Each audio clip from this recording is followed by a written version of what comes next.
When I was 29 years old, my first son, Brett, was born. I was happy, I was scared, pretty much like any normal father. But one thing that he didn't realize was that I was counting on him to be my savior. I've been battling a 10-year addiction to cocaine and alcohol, and I thought him coming into my life would stop that.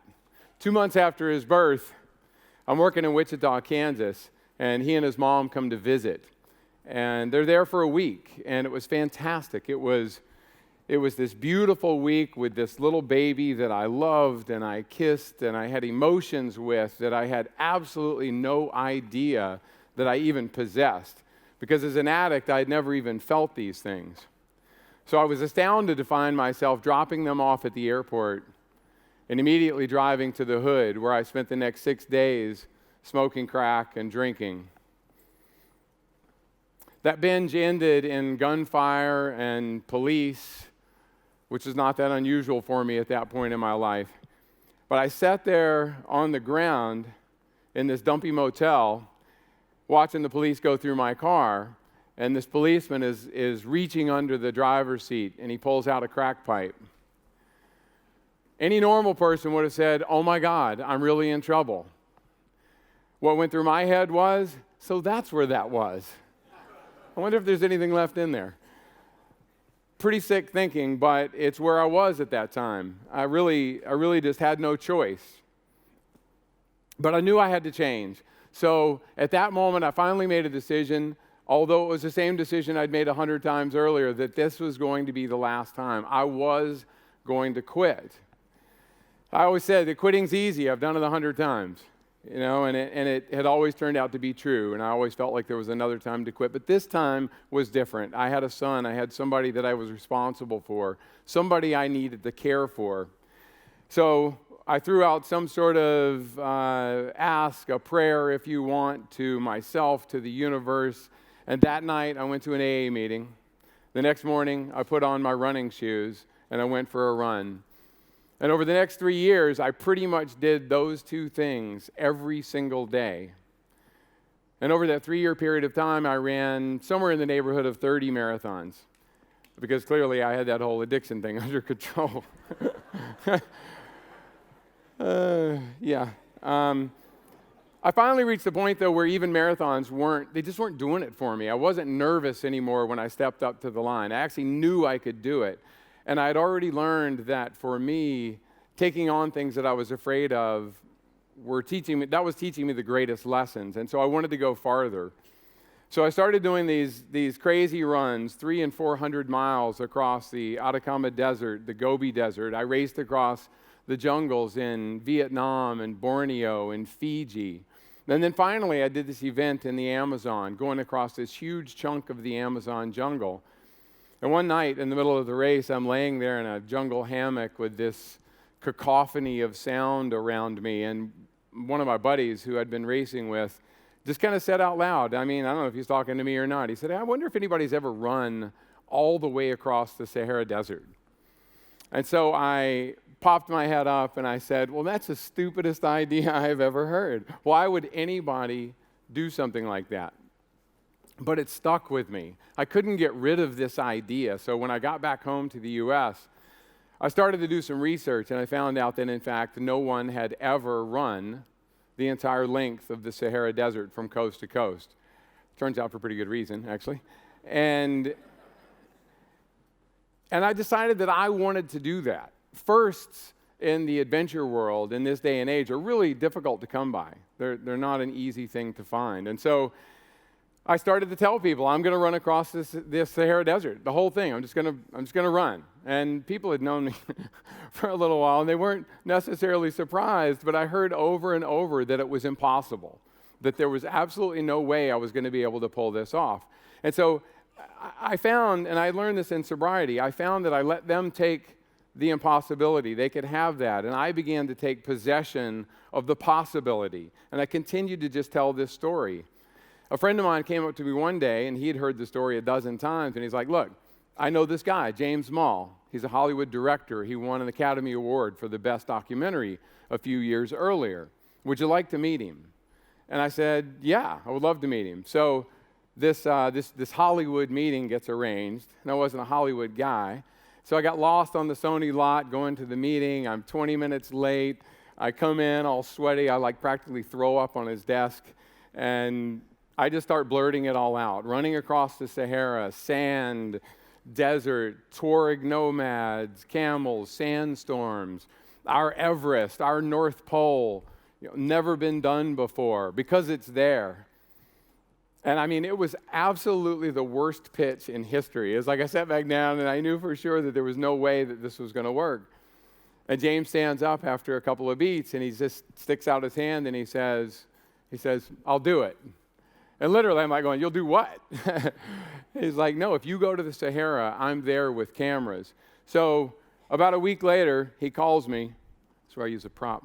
He calls me and he says, hey, so I've been talking to some production companies, and Matt Damon wants to executive produce your movie, and really he'd like to narrate the film too. Is that okay with you? And I said, well, I was really hoping for somebody better, but yes, Matt Damon would be just fine. That is how it happened, not with the banana though. But 2 weeks later, he calls and he says, oh, by the way, we've gotten Hans Zimmer to do the score for the film. So let me just remind you what's going on here. So I now have 3 Academy Award winners that are attached to a running film, and I have absolutely no idea whether I can do it or not. I mean, they think I can do it. I've told them I can do it, but I might as well have been saying I was going to swim to the moon. I mean, it really just didn't make any sense. So I start planning logistics. I'm doing my thing, and I'm busy and just doing all this planning and looking at maps and trying to get sponsors. And 6 months before the expedition is due to begin, I sat bolt upright in bed, and I'm like, oh my God, I have to run across the Sahara Desert. I should really start training. And I mean, I'm not kidding. I hadn't been running. It was too busy. How was I going to train? So I did get serious, and I started training. So 6 months later, me and this team of people, a very large team of people, Matt Damon wasn't there, but we arrive in Senegal on the far west edge of the Sahara Desert. And we're planning this thing. I forgot I have one of these. And so we're planning this expedition, a lot of it being done right there. So the Sahara is gorgeous, but it's big. Bigger than, who knew Africa was that big? And so we literally start planning this thing sitting at a place called the Zebra Bar, of all places. So this is a camp that we had. We're looking at maps. Muhammad Iqsa turns out to be the hero of this entire story, but we're looking at maps, and this is what it looks like. And I'm thinking, I'm going to do what? But I don't tell them that. What I'm actually thinking in my mind, because that's where you think, is I've suckered these people to the Sahara Desert, and I've basically brought these nice folks here, and they're going to die. Literally, I mean, that's what I'm thinking. So we start the expedition. 7 days into it, I've got 2 sick team members. I've got a mutiny on my hands with my crew. I've got problems that I can't even remember anymore, but one of them, and the biggest, is probably that Libya, which you can see right there, has yet to agree to let us into the country. And this is a big problem, but we went there knowing this was a problem, and I decided that once we were there, we would figure it out, because you just figure things like that out, right? And so I had warned everyone that their bodies would go totally south on them during the first week, dive into the abyss. I'd done this a lot. And then the body's an amazing thing. It comes back. It will come back to you if you allow it. So, we're a week in. We don't have permission to go to Libya, and I'm overwhelmed. I mean, I'm ready to call it a day, and I'm really upset about it. And so I make this decision that I need to approach this expedition the same way that I approach sobriety and take it in small chunks. So what I started to do the next morning is I got up at 4 a.m., I had my coffee, and all I thought about was getting to lunch. Seriously, that became my mantra. So I had to run a marathon in the morning, and I got to lunch, and I took a break, and I had to run a marathon in the afternoon, and I got to dinner. And I laid my mat out at night, and I looked up at the stars, and I was grateful for the life that I had at that moment, because it was absolutely amazing. I could have died 100 times out there on the streets, and I didn't. So we continue on, and we reach Agadez, Niger, which is 2,000 miles into the Sahara, and really the geographic center point of the Sahara Desert. And I had been there the year before, and there were 25,000 people in the town. Now, there were 250,000, and the water crisis had just exploded in this part of Africa, and it was killing people. I mean, I felt guilty for even being there. I'm playing, right? I'm running through. I want to tell them, I want to help you, but it just didn't matter. I just had to keep moving. 2 of my teammates wanted to quit because, once again, we still hadn't had permission to go into Libya, and it was killing us. And I actually had to tell them, if you want to quit, then you quit, but I'm going on. If I'll take a Camel and a box of Snickers bars, and I'm heading that way, and I convinced them to go with me, because what I told them was, if we get turned away at the Libyan border, okay, that's fine. I can live with that. I can go the rest of my life without worrying about that. If I turn around right then and I just quit in Agadez, I would forever wonder what would have happened when I got to Libya. So one thing that we would have missed would be these beautiful scenes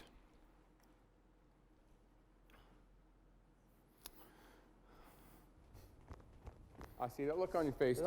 Don't worry about it. I'm just having a mentally hard day today. I don't know what's wrong with me. I'm really scared of not being able to finish. I don't know why it's in my head. Like, I just feel really weak. This morning I woke up feeling sore and exhausted and feeling on the verge of wanting to quit. Like, it's just not happening. I don't know, I'm just doubting myself. Don't sweat it. Just, you know what, dude? I mean, we're now within like 30K of turning north. Yeah.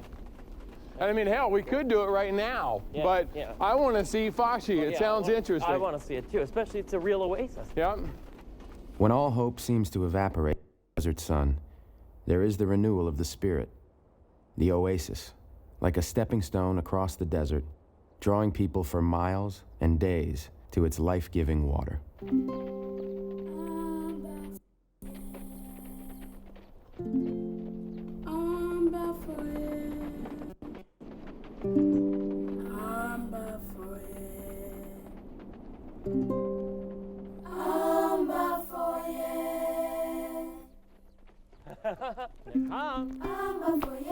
Bonjour. Ça va? Ça va? Ça va? Bonjour. Oh my God. Wow. Yeah, that's like Tout le monde dit bonjour. Voilà. Okay, let's go. Hey. Oh boy. Holy Bonjour. Ça va? Oui. Ça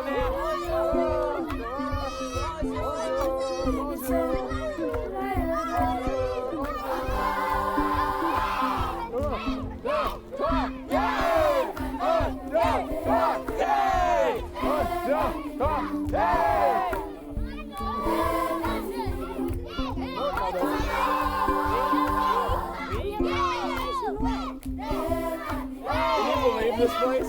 It's amazing. It really is incredible.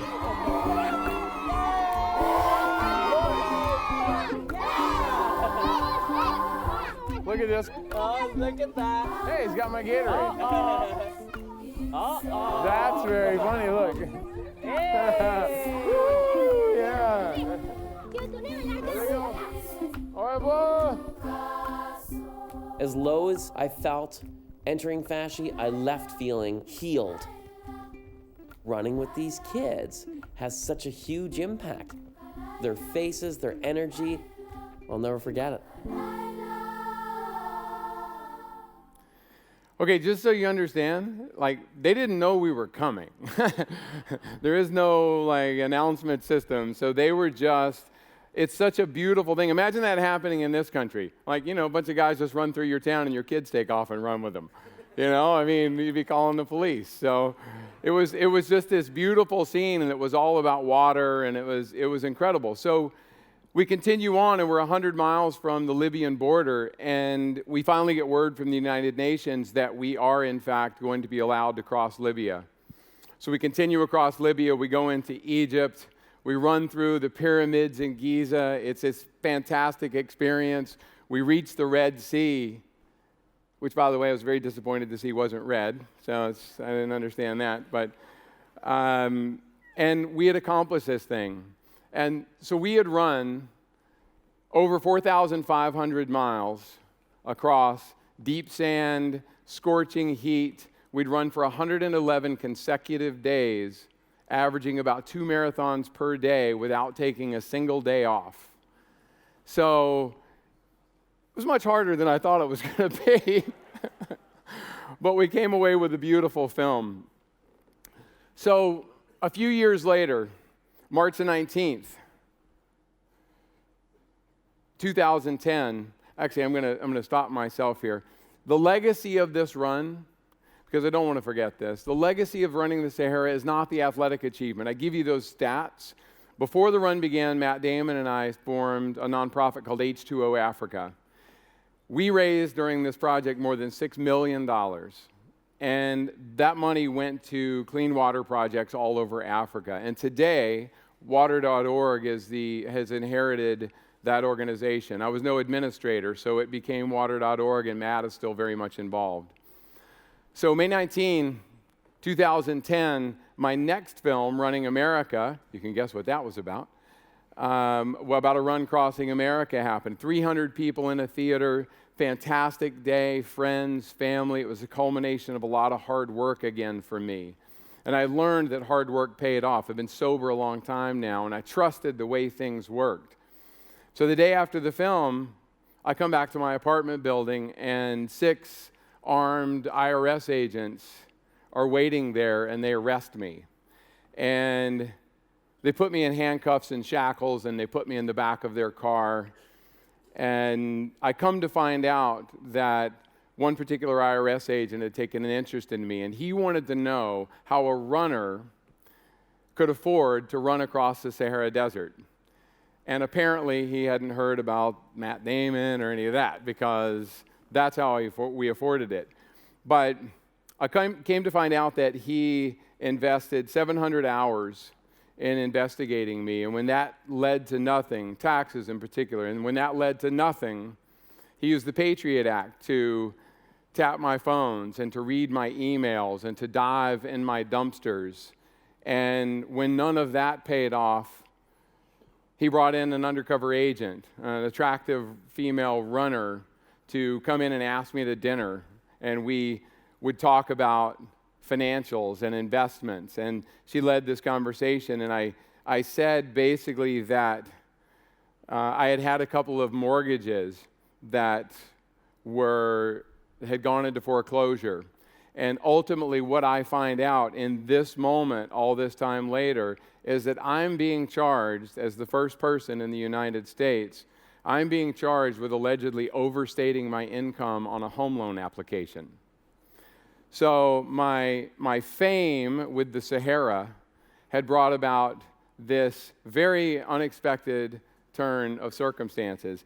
And I fought it. I fought it tooth and nail. Nobody fights the feds, but I did. We went to trial, and after a 7-day trial, I was found guilty, and I was sentenced to 21 months in a federal prison in Beckley, West Virginia. So on Valentine's Day, 2011, I report to Beckley, West Virginia, to the Federal Correctional Institute there, and my biggest concern was not being anyone's Valentine that day. And not that there's anything wrong with that. And you know, and what I did, though, is I took the lessons that I had learned in running across the Sahara and in being sober, and I took those lessons and I applied it to this place. And I understood immediately walking through those doors that my happiness was 100% in my control. I could be bitter, I could be miserable. It didn't matter, fair or unfair, just or unjust, that's where I was. And I was going to stay there for whatever period of time until they let me out. And so what I did was I went about doing what I do. I started to run. And I started to just do what I knew how to do. And I ran no matter what. I ran outside, and if we were in lockdown, I ran in my cell, in place, for hours. And that's what I needed to do to keep my sanity. What's interesting is when I got to prison, there were about 2 guys running. It took a little while, but I believe in this law we learn in recovery, which is the law of attraction rather than promotion. So I just kept doing what I do. I ran every day. I did yoga out in the yard. And I wrote. And I got the nickname Running Man, thus the book. So I did a lot of writing too. And the fact of the matter is, though, I got teased constantly. But what would happen is I would get ridiculed for doing yoga on the softball field, right, when they're out there. And then behind the scenes later, people come up to me like, hey, man, if you're going to do that yoga again, let me know. And they started asking me about nutrition and about running. And by the time my time was over there were more than 50 guys running in the prison. I was teaching addiction recovery classes. I didn't ask for any of this. It just happened, and it was the thing that I knew how to do. It was my way to get through, not their way, and I did it for myself. I guess the biggest lesson that I learned in that situation was simply that it doesn't matter what happens to you in life. It just simply doesn't matter. All that matters is what you do with what happens to you. That's it. So, for my next idea, just so you know, I haven't stopped, despite all the things that have happened. I plan on running from the Dead Sea, which is the lowest place on earth. I think you'll catch the metaphor here. I'm going to run across Jordan and across Iraq and across Iran and across Afghanistan and Pakistan and into India and into Nepal, and I'm going to get to the base of Mount Everest, and I'm going to climb to the top. So I'm going to go from the lowest point on earth to the highest point on earth. Because that's what my life, I may be down here again many times, but I'm going to keep trying to get to the top. Is it impossible? We'll see. Thank you.